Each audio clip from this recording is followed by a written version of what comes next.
I want to go and talk about DNA and the ability to upgrade our DNA. Yeah. You know, one of the ways that I upgrade my DNA is through travel. You understand me? And through meditation and eating and environment, things of that nature. But can you talk about DNA and our ability to upgrade our DNA and some of the methods that we can utilize practically? Definitely. First of all, people have to understand that DNA is a storage medium. It actually stores data and information. So when we say things like your program code and you're operating off your code, it's actually a true scientific statement. 1 gram of DNA can hold 433 petabytes of data. There was one scientist, George Church, replicated his ebook 80 billion times and downloaded it onto 1 gram of DNA, which is one drop on the tip of your finger. 80 billion. 80 billion. What he did was he realized that DNA stored information. He was like, wow, our body is full of data. The whole human body is full of data. Billions and billions and billions of petabytes of data. And what he said was, he realized you can take data from a server, a computer, and convert it from zeros and ones into A's, C's, T's, and G's, which is what your DNA reads. And then you can actually download the data into the DNA and store data in a volume instead of storing it linear, like time, 1 arrow. But when you can store it in a volume, you can store much more information.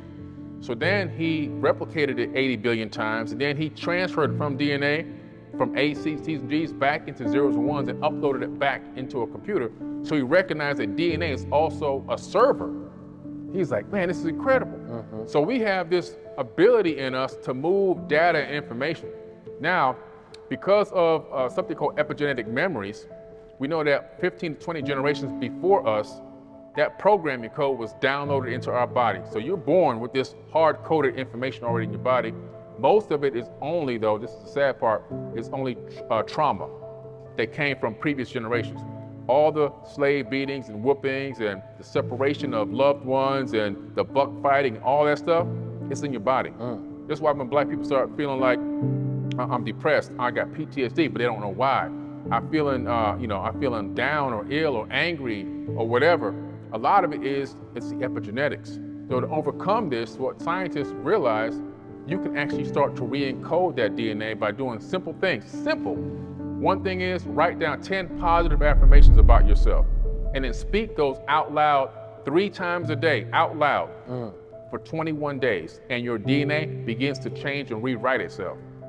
You begin to start to believe those cymatic frequencies coming out of your mouth, that your body is actually listening to the information. Like you said before, the body is mostly water. The water has memory. The water in your body speaks conscious energy. So when you are releasing that conscious energy into the atmosphere, your body is then absorbing it back into the water, and then the light force energy is rewriting your DNA. And so we can actually rewrite our DNA. We can change the way we think and see and feel about ourselves just by speaking out loud. Like you said, meditation, and I love travel. That's all I do is travel nonstop. You already know that. That's gonna enlighten and open up, broaden all your horizons. It's gonna make you see things from other perspectives and understand. It's gonna raise your consciousness. Traveling, I tell people all the time, leave your zip code, you got to. No, that's a fact, because you got to think about the making of a slave. If I want to make somebody a slave, I don't want them to see the world. Right. You understand me? I need them to only see from my perspective. Yeah. You understand me? Because therefore they're going to have my same biases engineered within them, and I can control the radius of where they go. Yeah. You may think that, oh, if you walk over here, you might die, somebody's going to attack you. But if you actually traveled there's no way a person can make up that lie that causes you to halt yourself within fear, right? And most people, God is fear. You understand me? Everything that they fear creates the radius, the circumference, the diameter of their thinking, their movement, right? Their entire being. And so breaking away from, those connections of fear allows you to be restored into who you really are, to walk around as a child. A child doesn't know fear.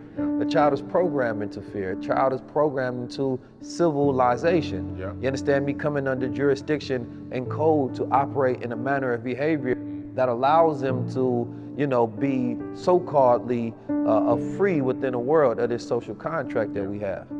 But the reality of it is that for us to be able to develop and to grow into who we are and to be able to transition out of these thought forms that control this world, you understand me?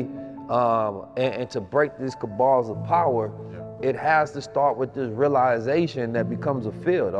You talked about unity. You know, Elijah Muhammad say our unity is more powerful than an atomic bomb. Yeah. But then when you think about what is an atomic bomb, you understand me? The breaking of those atoms. Yeah. You understand me? And you know, when we build, you know, the guys always talk about, you know, we cracking atoms. Yeah. You understand me? Yeah. We create new worlds. But what we think about all of that energy coming together, because, you know, human being energies are jewels. Yeah. You understand me? And if we were able to bring that electricity together, it literally would be an atomic bomb. Oh, yeah. And that sort of energy has the ability to create atomic shift on this planet. Yeah. You understand me? That can create new paradigm shifts on this planet Earth. So anytime anything is observed through the collective, a shift happens at that moment. Yep. There's no collective observations or world events that don't change the world. Yep. Because once the whole entire world gains a collective perspective on something, it creates a new dimension, a new angle, a new inventions, innovations, realities. Everything starts to happen from that moment. And we've been through many of them in our lifetime already. And it's just in the last 10 years. Yeah. We'd have been through recessions, paradigm shifts, different new presidents. We'd have been through 9/11. We'd have been through so many different things. Yeah. Today, during the timing of this filming, there's a terrorist attack that happened. And April happens to be one of the most observant months of white terrorist attacks, right? From Timothy McVeigh, from the Oklahoma bombings to the Columbine, right? Wow. And it's a few other ones. April is one of those, you know, it's the 4th month. It's a lot of things that happen on the 4th. Yeah. And once we understand that we living in this world of a 4-corner contract, you understand me? That, you know, paperwork rules this world and it lifts us off of being attached to the land itself. Yeah. That when we walk around, we don't look down at our feet and say we own the land. We have dominion over the land. Yeah. We think that we are always on someone else's land. We're always under someone else's control. And that mental observation depletes the soul of being able to have a real connection with the earth itself. Yeah, it does. When you look around, there's somebody who has sky rights and land rights. Yep. Not ownership, but rights. Rights. Right? And once we realize we living in someone else's plans, as you say.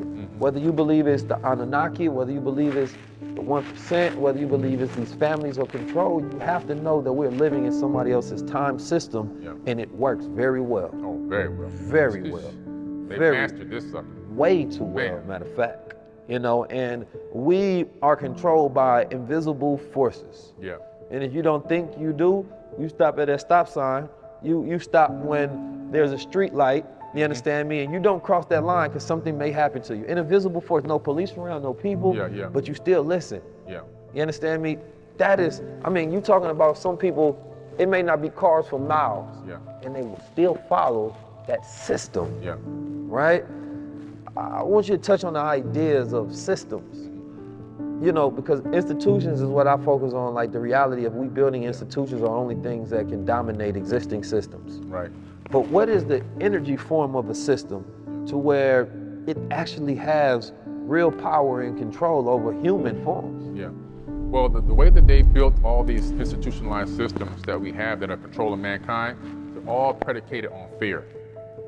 You'll find that fear is the biggest thing. For example, you go to school, if you don't get good grades, you're going to get in trouble. You know, you won't pass the next grade. If you act up in school, you might get, you don't stay in line or whatever, you might get spanked with the ruler or the paddle or whatever. You know, obviously on the street is follow these exact rules or you're going to go to prison. You know, so they have all these systems in place.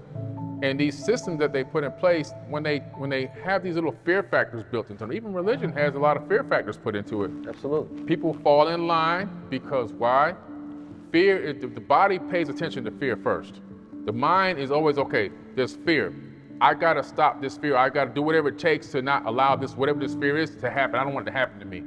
So the body goes into fight or flight mode, and then it starts focusing on the fear. Once the body does that, these people who rule, the ruling elite, they know that we got them with the fear. Now we can manipulate them to do whatever we want. So they always do the same thing. They create the problem, okay? They wait for the reaction, and then they provide the solution to that problem. So they're actually manipulating all sides of it based on fear. The fear is a key thing in all these institutions that has us locked in, because people, when that fear hits them, they don't recognize that fear is not real. False evidence appearing real, that's what fear is, right? The acronym. But for them, it's as real as it can be. But in true reality, fear is a choice. Yeah, fear comes from ignorance. Yeah. You know, once you know something, there's nothing to fear because you have all the data. You know exactly how to move, what not to do, exactly what it is, what's not, you know. And once you come to that realization, it gives you so much power over all. Yeah. Right? And so becoming fearless, you understand me, is key. Yeah. Our bodies all automatically store systems to tell us fight or flight. Yeah. That in moments and situation is giving us a signal that you are in danger. Yeah. So this danger needs to teach you to make a decision. Exactly. Either this tiger that's coming right now, you understand me, you're gonna stand very still and hope that it doesn't attack you, or are you going to run, right? Or are you gonna fight? Yeah. You understand me? Because they're fright, flight, and then fight. You understand me? And I think that that's one, and the fight is the decision that you have. Yeah. That even if this tiger is so close, I can't run, I can't stand still now, not here. I have to figure out a way where I'd rather go down fight. Yeah. And I think that that's the part of human decision making that is never deposited as an idea of this is an option. Yeah. That you can always choose to fight in every moment, in every situation, even if the certainty is death. Yep. You understand me? Because at least you would die being alive. Exactly. You understand me? Exactly. But to freeze or just to run, because there's times where, you know, flight is the most, you know, intelligent option that you have, right?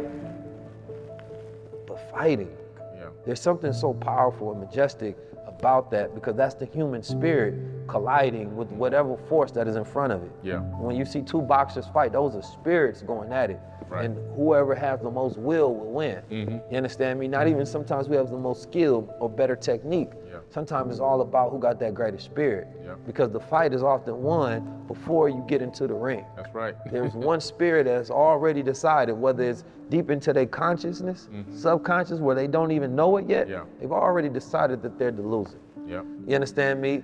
And sometimes you can try to overcome it with confidence, right? What you know about yourself and my training, my skill, your overcome it with your ego. You understand me? Well, I can do this even if I can't do this. You understand me? But then there's mathematics. The mathematics of this person's skill, level, confidence, will, all of this is higher than your frequency. And when these collide, this one is going to win.